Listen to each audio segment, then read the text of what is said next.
What is up, guys? Bro here, and welcome to another Pokemon VGC 2015 analysis. This week I'm doing Mega Sceptile. I know I said I wasn't going to do Megas every week, and I still don't plan to. Next week I have a Pokemon in mind that's not a Mega, but I got a comment suggestion with some Megas that were a little bit more offbeat, like not super duper used, and I thought it was a great idea, and I really like Mega Sceptile a lot, so I thought I would do that one. So here it is, the Mega Sceptile analysis. So let's get right into it. The base stat and comparison. Of course, Sceptile all around has it has poor defenses, but special attack's not terrible, and its speed is faster it's faster than the majority of the metagame currently. But really is where Mega Sceptile comes in here with boost 40 to its special attack. And 145 special attack is really, really good. Puts it along the lines of, I think Aegislash is at 150 when it's in Blade form, so, it's pretty good. The speed is insane. It's gonna outspeed the Pokemon that are even considered fast in the metagame, like Greninja. It outspeeds that by a lot. It outspeeds Mega Salamence by a lot. You're gonna be outspeeding pretty much everything you need to with that. Defenses don't get really a buff at all. Its attack gets a buff, but that doesn't really matter. So what makes Mega Sceptile so great? First, it gets Lightning Rod, which is probably the reason it is a thing at all. I don't know if it would otherwise be a good thing. And it really, in general, when you're running this, so basically what Lightning Rod does is it absorbs an electric type attack, which, by the way, Mega Sceptile is 4 times resistant to, so that's a great thing. Its special attack will get a +1, so 1.5 times, so that's pretty solid to be doing that much damage output. Its 145 base speed is also insane. It's allowing to outspeed pretty much everything, even other extremely fast Pokemon like Greninja, like I said, Mega Salamence. It's going to be doing everything it needs to in that regard. Mega Sceptile's damage output after Lightning Rod is ridiculous, to the point where it can even kill Tyranitar's and say a good investment. Actually, that's Mega Tyranitar's I meant to say there. It can actually kill Mega Tyranitar's one-hit KOs in sand with a bit in HP and a bit in special defense. I have the calc coming up in a minute, but yeah, really, when you're running Mega Sceptile, you're going to be running it with a partner Pokemon that can discharge and get your special attack boosted up right off the bat, so you can be doing your maximum damage that you can, because that's what you're going to really want to be doing. And then if they allow it to live a turn, you can discharge again and get another boost. All the calcs that I did are based off of him just getting one boost, though, just in case if they targeted the one that's using discharge that turn. So that's really just what I did for my calcs. Of course, if you get off a +2, +3, +4, whatever, however many you get off, you're just going to keep doing more damage. It has a lot of good viable moves to choose from as well. And that's, of course, I think what we're getting into next. Actually, wait, no, we got common builds first. So, common builds, according to BattleSpot statistics, which is a little bit weird on BattleSpot. I think it's a little bit messed up because of Trico being a starter Pokemon in ORAS, that some players just go online just for fun and they're not really like playing this competitively. They don't really care, That's my guess as to why only 67% are running Megastone. Like 56% are timid, a third are modest, and the rest of them just have like weird natures. Like 9% of them have like hasty or whatever. I think that's why it's a little bit messed up. That's my guess. So I would believe that more than 67% should be running Megastone, especially in competitive. If you see a Sceptile at an event, it's going to be holding the Megastone. I don't know why it's only 67% in BattleSpot, but that's just my theory. General, simple 2v2 spread is going to get the job done. You're just your basic spread, you don't gotta do anything special. But one point that should be considered is that Mega Sceptile, with its base 145 speed, really has probably a lot more speed than it even needs, and you can really just pull that into the HP, and of course optimize the defenses with it. 145, basically all you're going to be outspeeding above Mega Salamence, and like you could try and outspeed Greninja too if that's a threat to you. But other than that, Scarf Lando, is going to be faster than you, but his U-turn won't kill you anyway, even at Adamant 252, so you don't really have anything to worry about outspeeding him, because your Hidden Power Ice can just knock right back and kill it. So for his moveset, you can expect Dragon Pulse for sure, because it's the only Dragon move I think it gets that's special, other than, well, Dragon Pulse physical, but I think Dragon Pulse is the only special Dragon move it gets. Unfortunately, it doesn't get Draco Meteor because it can't. It's the same boat as Mega Charizard X. in not being a dragon type in its regular form. Some type of grass type move. It'll have either Leaf Storm or Energy Ball. The occasional Giga Drain, though I'm betting that's another skewed statistic off of people just playing the game for fun. And either Protect or Detect. Some people choose to run Detect because of imprisoned Gardevoirs using Protect or other Pokemon imprisoning Protect. That's not really that common a thing, but you might as well run Detect instead of Protect. There's no real reason not to. And the last move is really unpredictable, at least according to BattleSpot. Like I've said, BattleSpot's a little bit messed up, but generally, from what I understand, Hidden Power Ice is what's generally used in that slot. So I'll show you the moves now. Top 10 most common moves: Dragon Pulse at 80% Quick Guard, which surprised me because I've never heard of one running Quick Guard before, but that is an interesting choice. 62% Leaf Storm at 59, Protect at 48, Energy Ball at 24, Hidden Power, probably Ice at 19, Detect at 17, Grass Pledge at 17, Screech at 13, Giga Drain at 12. Grass Pledge makes sense if you're running a Pledge team. Giga Drain's probably just skewed. It's a little bit weak, but I guess you could try it. But with Mega Sceptile, you're just wanting to get as much damage off as you can. You don't really need to be healing because your defenses can't handle that much anyway. That's just my thoughts. So here we got our simple sweeper spread. Just Sceptile with Sceptile. Ability Overgrow. You don't need it. It's got Unburden as its special ability or hidden ability, and all that really does is if it loses its item, it'll double its speed. So that doesn't really apply here because you can't lose Mega Stones. So Timid, Dragon Pulse, between Leaf Storm and Energy Ball, that's really up to you. You're going to have to do some calcs and decide what you think. I prefer Leaf Storm. It does have the drop in power, but it's going to get the job done. It's going to get you the quick kills you need. But Energy Ball does do a lot of damage, so that's still definitely an option to consider. Protect or Detect, your choice. Move 4, Hidden Power Ice is generally what I understand to be best, but of course you have a lot of other moves to choose from.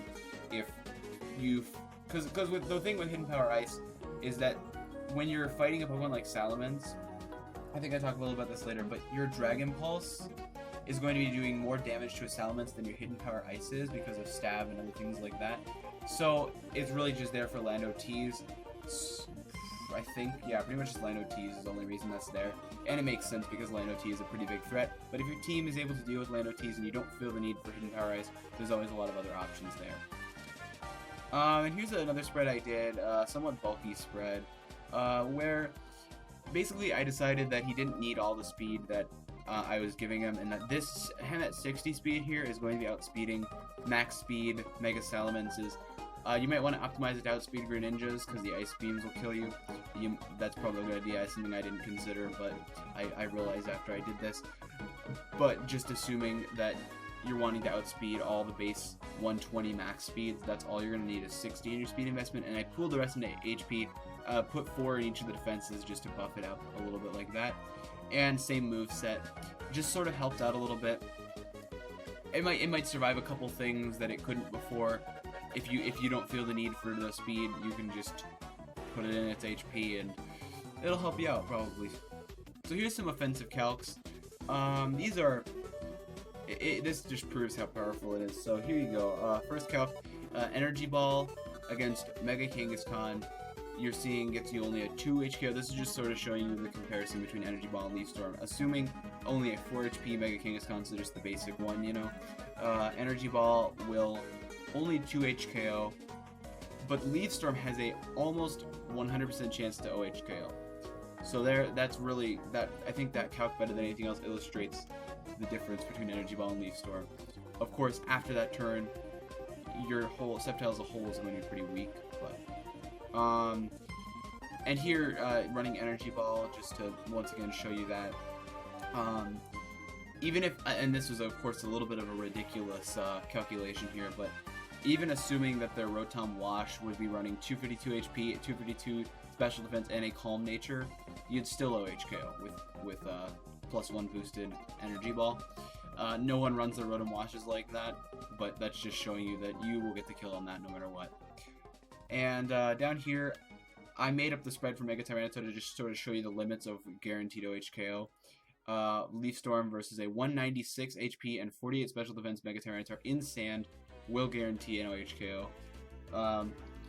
I don't know exactly how much more special defense Mega Tyranitars run than that. but you know, play around with the numbers. You're gonna get a pretty close to an OHKO, if not an OHKO. And then, of course, we've got just another calc to kind of show you that your Dragon Pulse are gonna kill any other dragons basically 100% of the time, or in fact 100% of the time. It doesn't matter.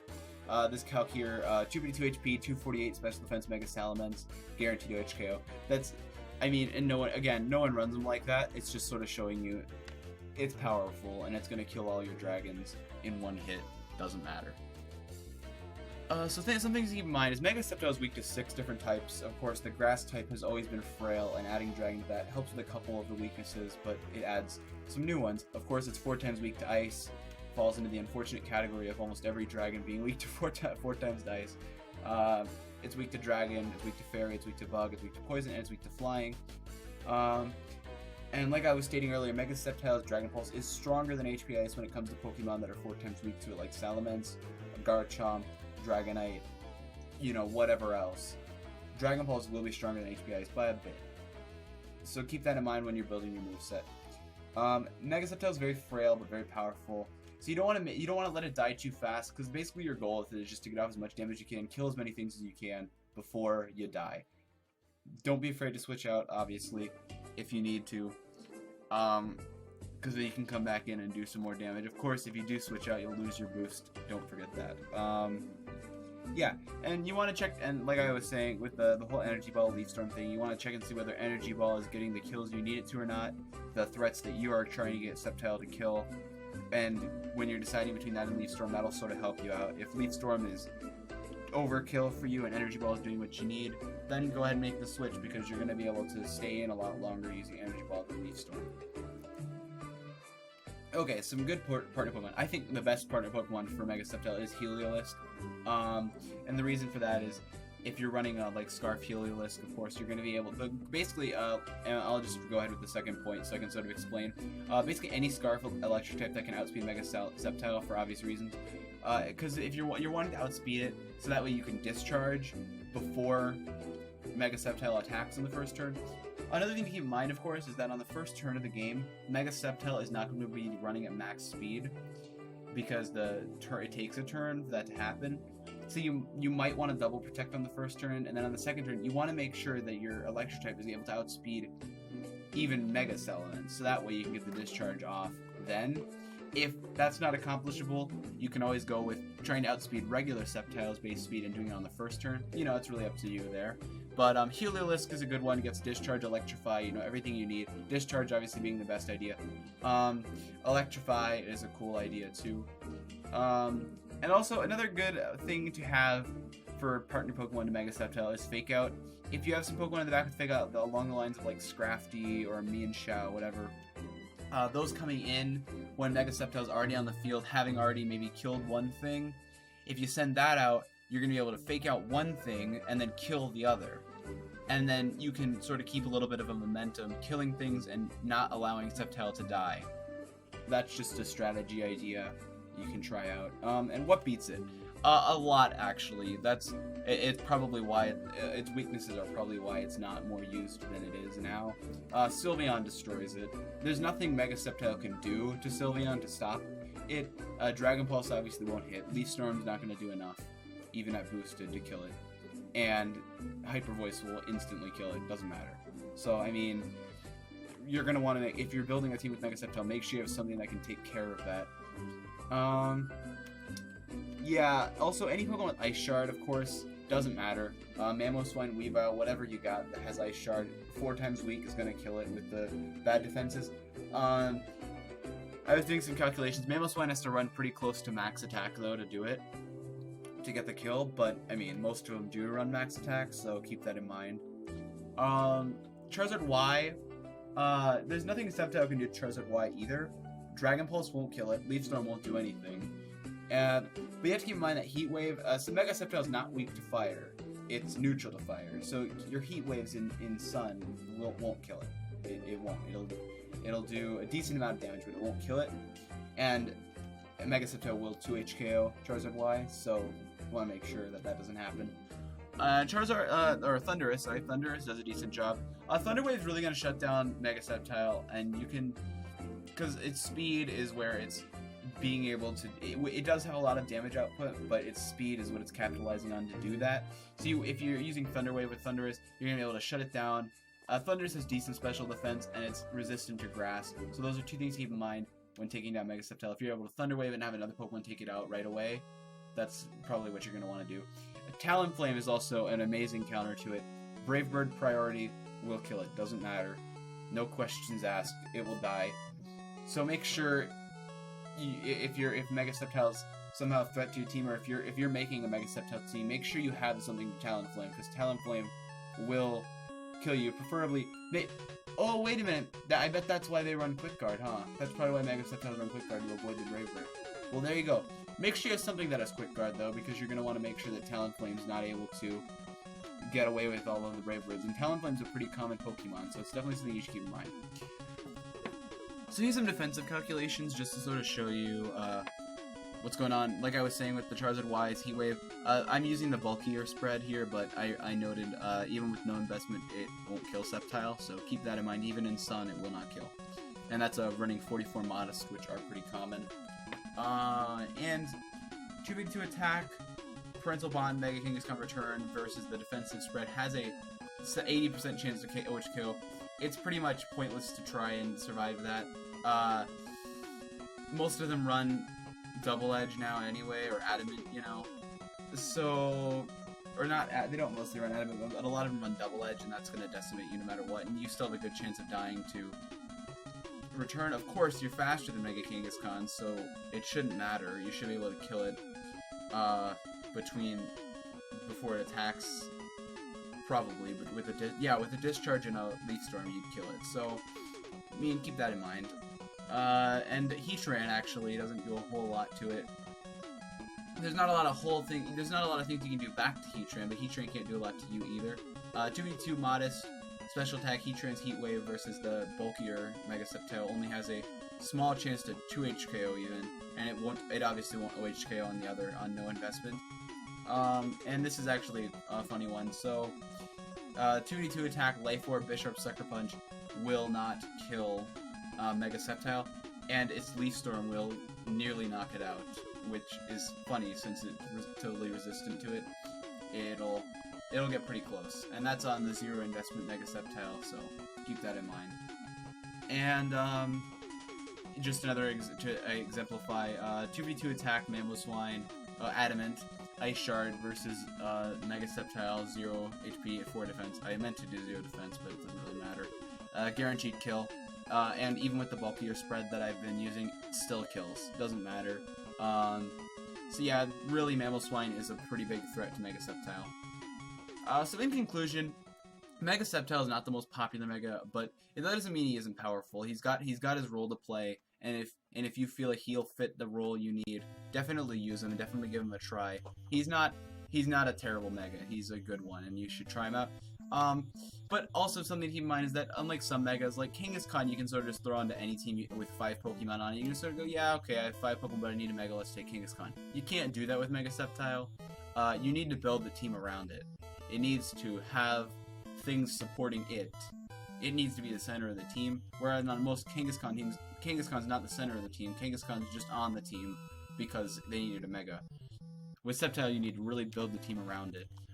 If you succeed in doing that, you'll be able to do really well. I was reading something about how there's no report on it on Nugget Bridge, but apparently Mega Sceptile won a regionals at one point, which is pretty crazy. So it's definitely viable, and you should definitely give it a try. And also make sure to watch out for things that'll easily kill Sceptile.